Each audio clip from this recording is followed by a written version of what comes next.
brasileiro percebeu que estava sendo enganado, ludibriado pelas oligarquias, por essas elites políticas que se utilizavam dos meios de comunicação da época, sobretudo as rádios e os jornais, para difundirem calúnias e mentiras.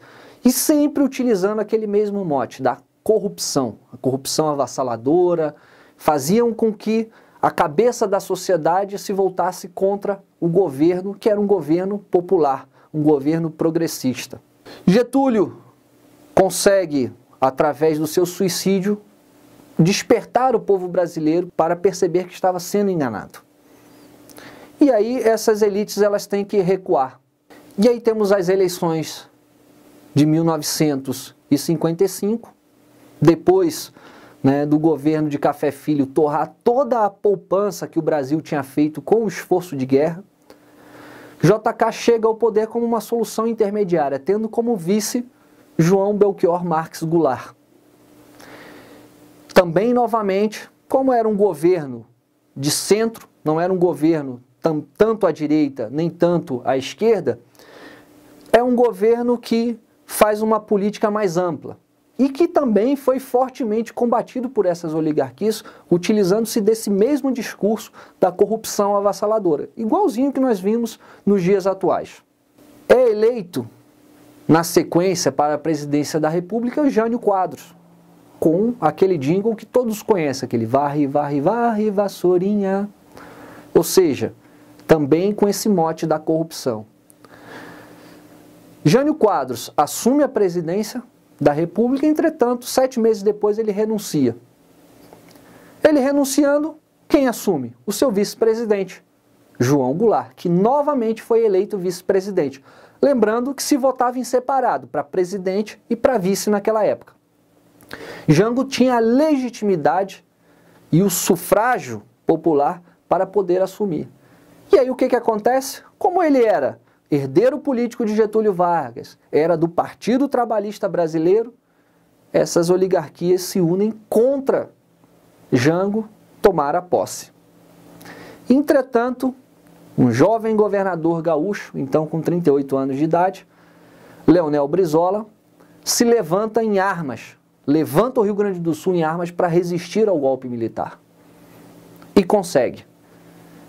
Usando o microfone da Rádio Guaíba, sob ameaça de bombardeio ao Palácio do Governo, Brizola consegue mobilizar todo o Brasil e o golpe é derrotado em 1961.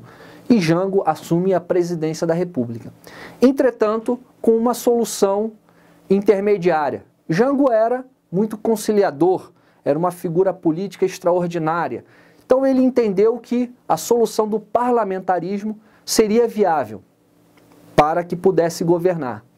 Então tivemos um parlamentarismo até 1963, quando o povo brasileiro é chamado a um plebiscito para dizer sim ou não ao parlamentarismo.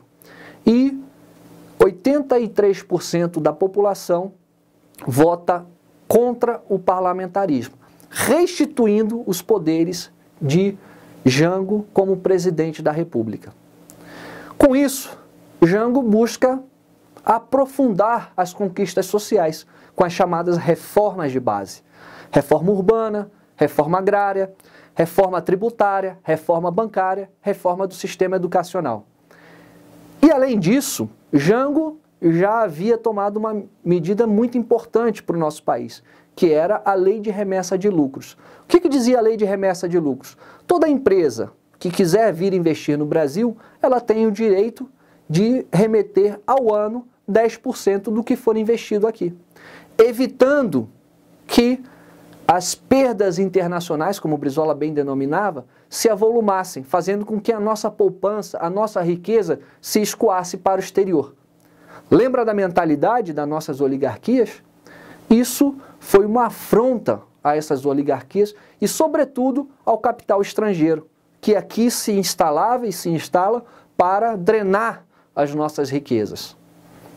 Juntando as reformas de base com a Lei de Remessa de Lucros, novamente, essa direita, essa oligarquia, se associa ao colonialismo, ao imperialismo estrangeiro e dá um golpe de Estado. Esse golpe de Estado se consolidou em 1º de abril de 1964. e perdurou durante 21 anos uma ditadura militar que fez muito mal ao nosso país. Jango, nosso querido presidente, não pôde sequer retornar ao seu país. Morreu no exílio em 1976. Desses grandes líderes trabalhistas, não podemos deixar de falar de Leonel de Moura Brizola. Aquele menino pobre, lá de Carazinho, interior do Rio Grande do Sul, virou deputado estadual, se tornou prefeito de Porto Alegre e, mais à frente, governador do Rio Grande do Sul. Brizola tem o mérito de nunca ter se desprendido das suas origens, da sua origem popular, da sua origem de trabalhador. Ele também, como outros líderes, entendia a necessidade do trabalhador, porque ele fazia parte disso. Ele se sentia parte dessa história do Brasil e ele queria, sobretudo, o avanço social, político, econômico do povo brasileiro. Por isso, Brizola foi duramente combatido por essas elites, por essas oligarquias. Ele, enquanto governador de Porto Alegre, ele cometeu algumas ousadias ao modo de ver dessas elites.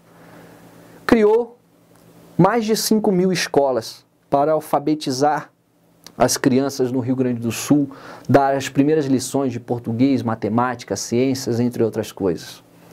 Ele fez reforma agrária e, sobretudo, ele encampou duas grandes multinacionais, a ITT e a Bond & Share, responsáveis pela telefonia e a energia elétrica no Rio Grande do Sul, e que não prestavam serviço adequado.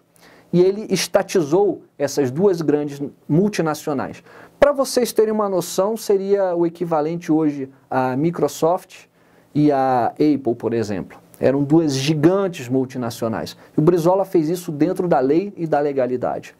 Quando tentaram um golpe de Estado, como disse anteriormente, Brizola fez o povo se levantar em armas para defender a democracia.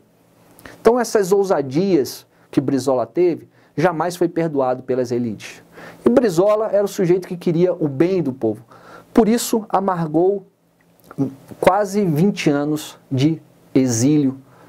Teve que sair do país após o golpe civil-militar de 1964, após a instalação da ditadura, e por pouco também não pôde retornar à sua terra natal. Foi perseguido e teve que, inclusive, mudar de países para poder sobreviver. Brizola volta em 1969 com a lei da anistia e vira governador do Rio de Janeiro, aonde todos pensavam que ele talvez voltasse para o Rio Grande do Sul. Ele também comete essa ousadia, ir para o Rio de Janeiro. Inclusive, Brizola é eleito superando uma tentativa de fraude eleitoral, articulado pelos militares e pelo sistema Globo de comunicação, que havia crescido muito durante a ditadura, com a sombra da ditadura. Brizola, enquanto governo do Rio de Janeiro, começa a cometer novamente as suas ousadias. Ele construiu, ao longo do período, 500 escolas de tempo integral. Fez importantes obras para o povo carioca e para o povo fluminense, como a Linha Vermelha e o Sambódromo. Valorizou o magistério.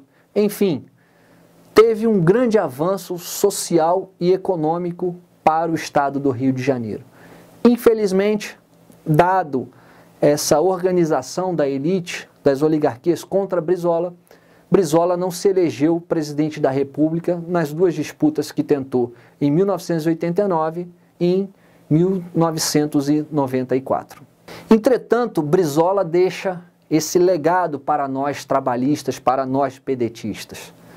Essa luta contra o capital estrangeiro que vem aqui para o nosso país se instalar e explorar ao máximo a nossa força de trabalho, drenar nossas riquezas, drenar nosso suor, drenar nossos recursos e deixar nossa população miserável e passando fome, como vimos ao longo de nossa história. Não que sejamos contra o capital estrangeiro, mas ele tem que ter regras. E essas regras elas têm que ser muito bem definidas, de modo que o povo brasileiro não saia perdendo as suas riquezas, que são enormes.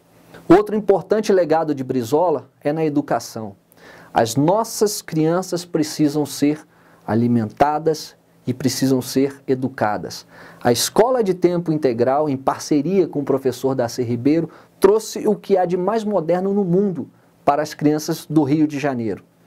Os chamados brisolões forneciam 5 refeições diárias para as crianças, reforço escolar, atividades culturais, atividades esportivas, de modo que a criança tinha uma formação inteira e complexa para que pudessem ser cidadãos de fato no futuro. Então isso é um grande e importantíssimo legado nosso que fica de Leonel de Moura Brizola.